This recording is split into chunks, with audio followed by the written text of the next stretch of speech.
Stories are of different categories. Here I am presenting one example of story writing. Name of the story is A Tailor and a Magician. If you enjoy, don't forget to like, share and subscribe the channel. Once a tailor and a magician met together and talked on various topics. The tailor talked on his poverty and said, "I know only one trade. If this trade fails, I am undone." "I pity you, my friend," said the magician. "But things are not so bad with me. If one trick fails, I have 100 tricks more to help me." "You are very lucky," said the tailor. "Don't envy," replied the magician. "If a bad time should ever come to you, just tell me, I'll help you." Days in and days out, and a bad year of famine did really come, and people suffered horribly. The tailor still lived by his honest means, as people could not go without clothing. But the magician, with his 100 tricks, could find no customer, as people had no penny for that. He moved about promising to eat fire or to vomit pins, but still none cared for him. At last, in extreme misery, the magician came one day to the poor tailor and said, "Friend, my pride has been humbled. Give me something to eat, if you can. I am starving."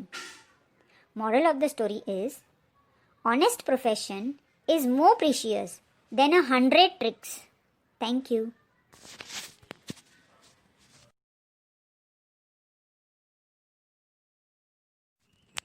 Here is another example of storytelling and story writing.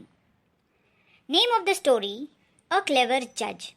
But before I start, if you enjoy this, please don't forget to like, share and subscribe. One day, a rich man lost his purse. He thought that the purse had been stolen by one of his servants. But he could not detect the actual thief. Then he made a complaint before a judge. The judge summoned all the servants, but all of them denied the charge. The judge then hit upon a plan to detect the thief. He gave all of them sticks of equal length and asked them to submit the sticks on the following day. He also told them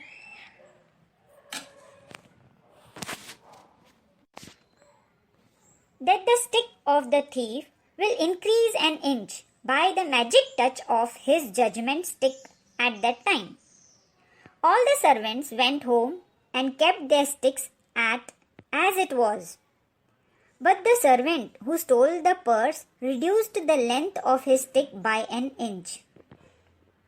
Next day, when all the servants submitted their sticks to the judge, one stick was found shorter by an inch.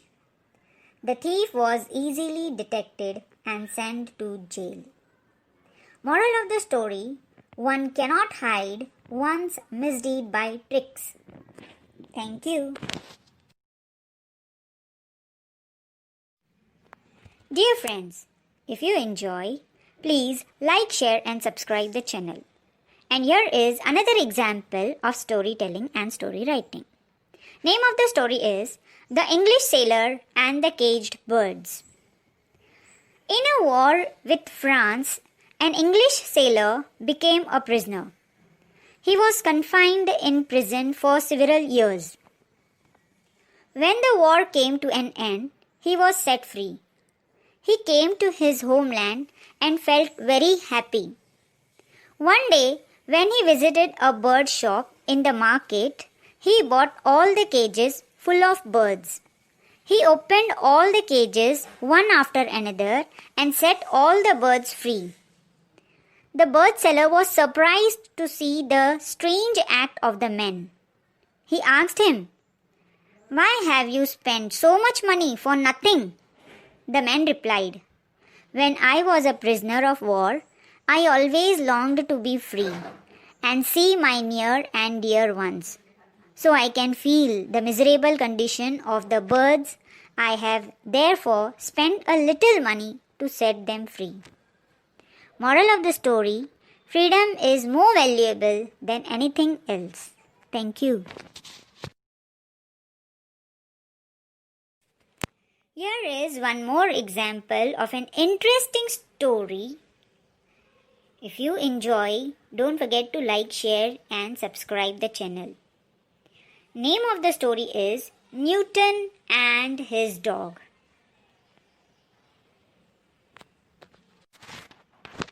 Sir Isaac Newton was a great scientist.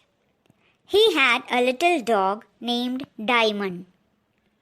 One day, he went out of his room, leaving his little dog asleep before the fire. For 20 years, he was hard at work, studying a most difficult subject. On the table lay a heap of papers on which he had put down the findings of his research of 20 years. When his master left the room, little Diamond woke up, jumped on the table and overturned the lighted candle. The papers at once caught fire. Just when the papers had been completely burnt, Newton opened the door of the room. He saw that the fruits of his 20 years' labors had been turned into a heap of ashes. There stood Diamond, the cause of all this mischief. Almost any other man would have killed the dog on the spur of the moment. But Newton patted the dog on the head with kindness, although his head was full of grief. He said, "O Diamond, Diamond, thou little knowest what mischief you have done." Then he patiently set to work again. Moral of the story: patience is the strength of character. Thank you. Bedtime stories. Tired of reading? Here is the solution. Bedtime stories. Just listen while you sleep. Panchatantra stories are for you. Learn English through stories. If you enjoy, like, share and subscribe the channel. Thank you. Hello friends and welcome back to another story of Panchatantra. Name of the story: The Musical Donkey. Once, a washerman had a donkey.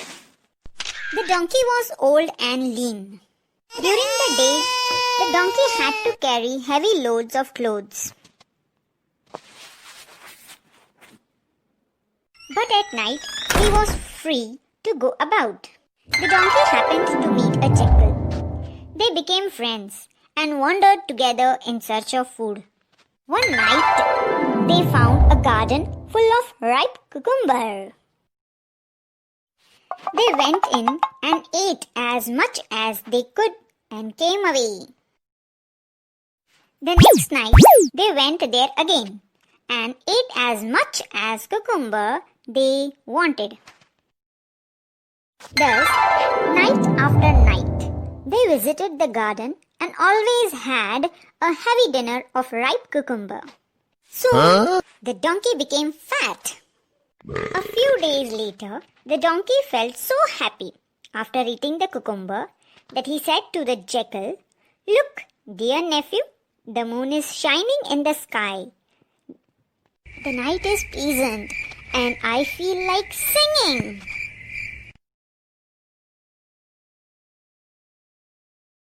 Thank you. "Don't, uncle. Please don't," said the jackal. "It will only bring trouble for you. The farmers will hear you and they will come after us. We are thieves here. It is better for thieves to keep quiet." "Dear nephew," said the donkey, "everything here is lovely and I feel so happy that I must sing a nice song." No, uncle, said the jackal. Better not. Besides, your voice is not very pleasant. You are jealous, said the donkey. You have no taste for music. Very true, uncle, said the jackal. But your music is sweet only to you. If you sing, the farmers will hear you. Believe me, they will surely come here to reward you. Their reward you may not like, so you had better not sing. You are a fool, a big fool. Do you think I cannot sing? Do you think I cannot sing sweet? Now listen to me. So saying, the donkey lifted his head to bray. Very well, uncle, said the jackal. You can sing as much as you like, but I shall go and wait for you outside the garden. The donkey began to sing. The farmer heard his loud braying. He knew that the donkey was in the garden, and all rushed there with heavy weapons.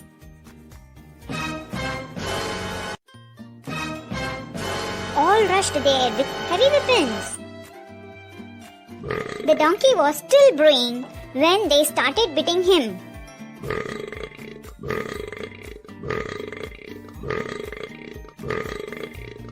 They beat him so hard that the donkey fell down. The farmer tied a heavy mortar round his neck before they left.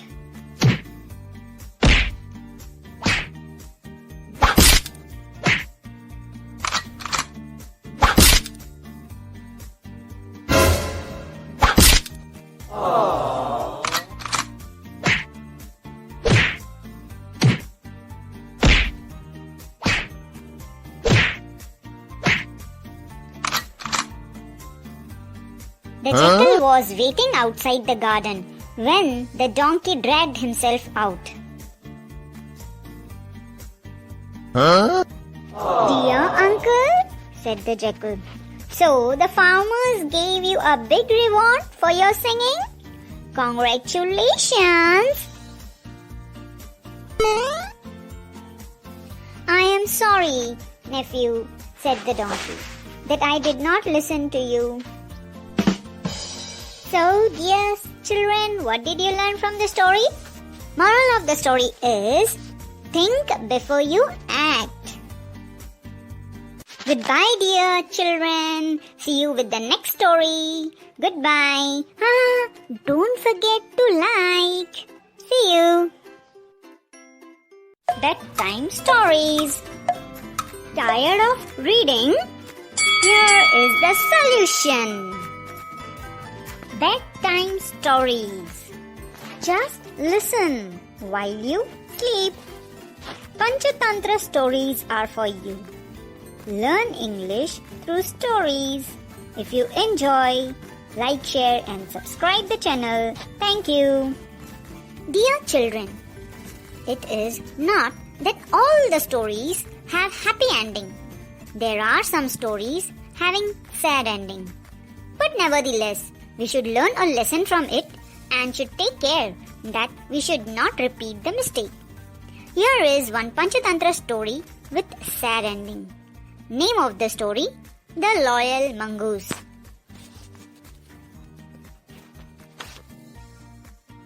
Once there was a farmer who lived with his wife at the far end of a village.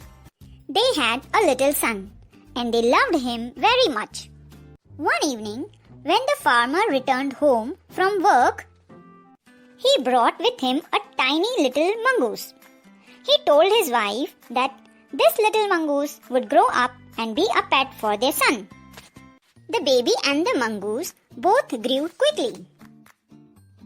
But in 5 or 6 months, the mongoose was fully grown, while the farmer's son was still a baby.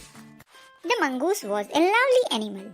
He had 2 shining black eyes and a long bushy tail. One day, the farmer's wife wanted to go to the market. She fed her son and put him to sleep in his little cradle. Then she took her basket and was ready to go. Before leaving, she told her husband, "I am going to the market. The baby is asleep. You must keep an eye on him. I do not like leaving the child alone with the mongoose." "Please, don't be afraid," said the farmer. "Our pet is as sweet, as loving as our baby." Then the farmer's wife went to the market. The farmer, having nothing to do, went out for a walk. He met some friends on the way and so did not return home for some time. His wife came back with a basket full of groceries. She found the mongoose sitting outside as if waiting for her. As soon as he saw her, he ran to welcome her. But the farmer's wife took one look at the mongoose and screamed, "Blood!" she cried. Indeed, the face and paws of the mongoose were red with blood. "You have killed my son!" cried the woman. And with all her strength, she struck the mongoose with her heavy basket. She then ran straight to the child's cradle. She found the baby still fast asleep. But on the floor, below the cradle, lay a black snake, torn and bleeding. The farmer's wife realized what had happened. "Oh my God! The mongoose has saved my child and killed the mongoose. Oh my God, what have I done?" She ran out looking for the mongoose. "You killed the snake!" she cried. "You saved my child." But the mongoose lay still. He could not hear her. The basket had hit him on the head. The farmer's wife was sad. She had acted so hastily. With tears in her eyes, she bent down and looked at the mongoose. He was dead. Moral of the story: look before you leap. Think before you act. Bose-Einstein, Janan Bijanan, Banjiya Bijanan Parishad, Bonos, Born-Einstein. Hello friends. The best way to learn speaking skill is to listen well. Listen to this biography on Satyendranath Bose, the famous scientist. If you enjoy, please like, share and subscribe the channel. Mother India has produced many a talented son in the field of science. Professor Satyendranath Bose, the famous scientist, is one of them. He was born on the 1st January 1894 in Kolkata. His father, Surendranath Bose, was a man of iron determination, and his mother, Ambodini Devi, was the strong-willed lady. His early education started at normal school in Kolkata. Later on, he was admitted to Hindu school and Presidency College. He stood first in BSc and MSc in mathematics in Calcutta University. His classmate in that stage was Meghnad Saha. Having completed his educational career, he became a professor in Calcutta University and then in Dhaka University. Afterwards, he became the Vice Chancellor of Vishwa Bharati. His remarkable activity in the field of science was his contribution to Bose-Einstein theory. He established Banjiya Bijanan Parishad, which is a landmark in the field of science. He encouraged scientific studies in mother tongue towards the end of his life and introduced a scientific journal, Janan Bijanan, in mother tongue. Honors were showered upon him from many directions of the world. He became the Fellow of the Royal Society of England. His name will remain immortal in physics for his Bose-Einstein theory, and also bosons, a type of particles named in his honor. He was awarded Padma Bhushan by the Government of India. He breathed his last on the 4th February 1974. If we follow his steps in the field of science, our Mother India will be more glorious day by day. Thank you.